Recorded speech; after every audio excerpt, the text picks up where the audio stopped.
Welcome to BMC Emergency Medicine Online. Coping with Teen Angst in a Complex iWorld was first presented in Dowling Auditorium in August of 2009. This is the first of a four-part slide program available on YouTube. We will start this program with a fact. The emergency department evaluation and management of psychobehavioral emergencies has not changed in the last 10 years. Those of you coming to this talk hoping to learn some new or cutting-edge ways of changing the medical clearance evaluation will certainly be disappointed. But this is an important fact to understand, especially in light of some other facts that are important to know. Psychiatric-related emergency department visits account for 5.4% of all ED visits today. That is more than 1 out of every 20 patients seen in emergency departments all across the country have a psychiatric-related issue. ED visits for suicide attempt and self-injury increased by 47% in the last 10 years, and emergency department visits by patients using antipsychotic medications increased by 800% in the last 10 years alone. So this talk will focus on context. It is important to explore why our emergency departments are now burdened with a disproportionate share of psychobehavioral problems, even though our approach to these patients has not changed in over 10 years. The bear market antidote talk focused exclusively on management. This talk will deal with context. Some say emergency department visits for psychobehavioral problems increased because of limited inpatient psychiatric beds, which is true, and inadequate insurance coverage for those with mental health disorders, which is also true, but I'm also convinced other reasons have contributed in a major way to this growing problem. And I am convinced this problem is best understood with a focus on new millennium pharmaceutical trends in our pediatric patients. These pediatric patients are not only taken care of in pediatric emergency departments, they end up becoming adult patients who continue to access the emergency department. Now, there's no question that being a teenager is stressful. Included here is a top 10 list of teen stressors I've downloaded from the internet. Most will seem familiar to the audience. We all survived those same stressors to get to where we are today. Many think dealing with those stressors is an ordinary part of growing up, and learning to deal with them is a part of the maturation process.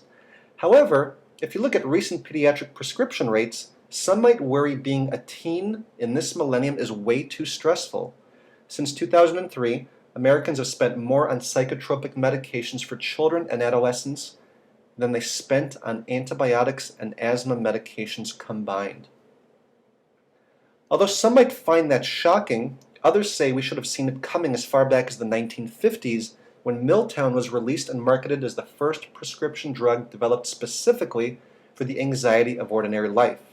Within 2 years, it became the most popular prescription drug in the United States. Carl Elliott is a bioethicist from the University of Minnesota, and he suggests that advances we've witnessed in technology over the last half-century parallel the significant advances we have seen in the biomedical world. In fact, he argues pharmaceuticals from the biomedical world are a form of technology that allow people to build or reinforce their identity and their sense of dignity while standing in front of a social mirror. And there is no question teenagers spend a lot of time in front of mirrors.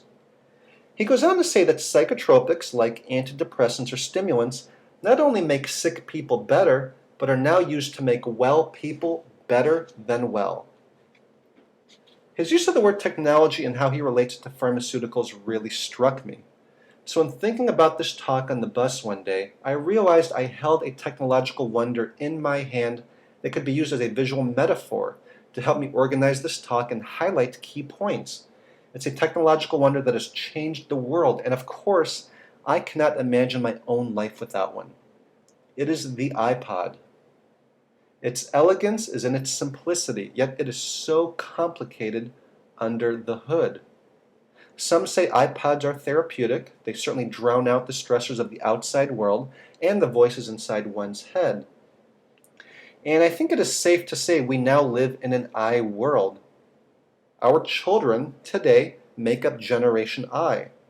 My goal here is to look at pediatric psychotropics in a way we haven't before, and we'll use the iPod metaphor to do so.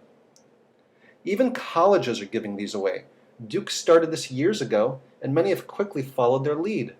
An iPod is more than just a portable music library. You can use one to store photos, videos, educational programs, and so much more. In fact, it is said that viewing an individual's iPod catalog provides an insight into their personality. This is why I am so protective of my iPod. Those who know me know how private I am. And I especially appreciate the irony of the use of the small I. It cleverly suggests humility and narcissism at the same time. And looking at the word iPod more closely shows us that a shortened form of it makes the word id, the very part of the human spirit that psychotropics are used to tame. And the word id is also a contraction for the word identity, also important since many worry technology gadgets and psychotropics are shaping our younger generation's identity in unexpected ways. Our focus today is on the little I, our younger generation. We will come back to the iPod metaphor later. So those who follow the news have heard a lot of noise in recent years about pediatric pharmaceuticals. It is hard to keep some of the stories straight and sort fact from fiction. Incompatible priorities is one reason.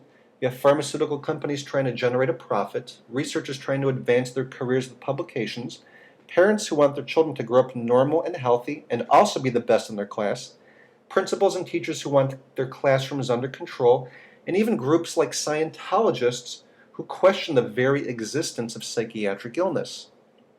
Messages to providers have also been inconsistent. The black box warning on antidepressants is a good example. Taking this medicine might lead to suicidal ideation, but also the disease itself, if untreated, may also lead to suicidal ideation. So what are we to do? Most importantly, many are trying to make decent decisions or shape policy with incomplete scientific data. So we'll focus this talk on 3 high-priority issues related to pediatric psychiatric pharmaceuticals. These issues are critical for us to understand.